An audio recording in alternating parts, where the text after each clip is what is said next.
Be ready. 5 seconds.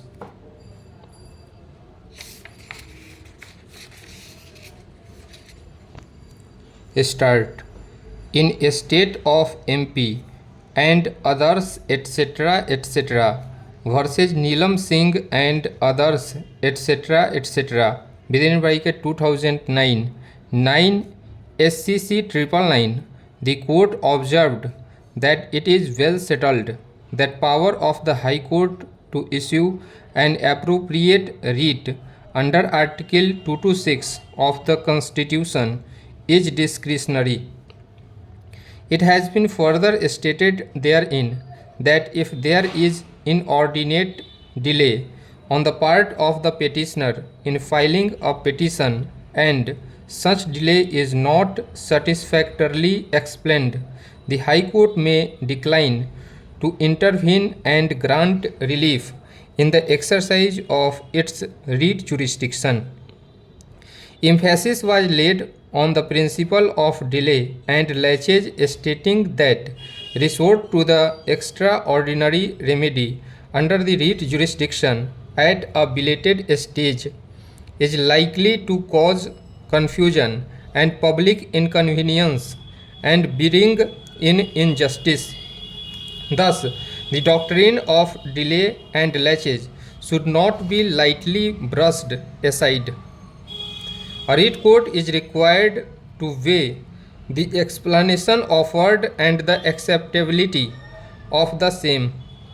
The court should bear in mind that it is exercising an extraordinary and equitable jurisdiction.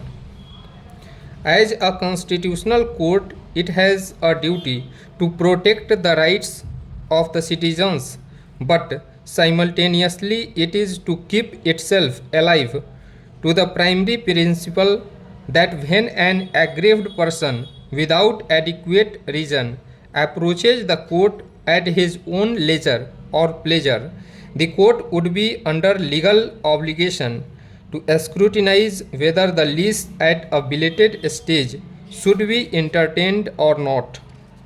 Be it noted, delay comes in the way of equity. In certain circumstances, delay and laches may not be fatal, but in most circumstances, inordinate delay would only invite disaster for the litigant who knocks at the doors of the court.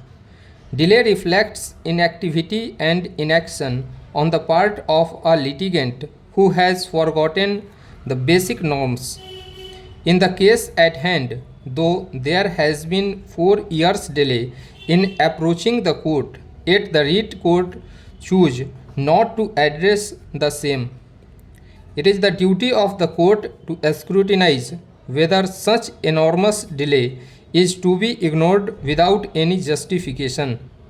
That apart, in the present case, such belated approach gains more significance as the respondent employees, being absolutely careless to his duty, has remained unauthorizedly absent on the pretext of some kind of ill health.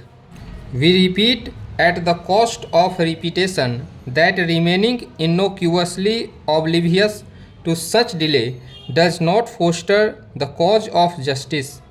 Such delay may have impact on others' ripened rights and may unnecessarily drag others into litigation. In our considered opinion, such delay does not deserve any indulgence, and on the said ground alone, the writ court should have thrown the petition overboard at the very threshold. Having dealt with the doctrine of delay and laches, we shall presently proceed to deal with the doctrine of proportionality, which has been taken recourse to by the High Court, regard being had to the obtaining factual matrix. We think it's appropriate to refer to some of the authorities which have been placed reliance upon by the High Court. Stop.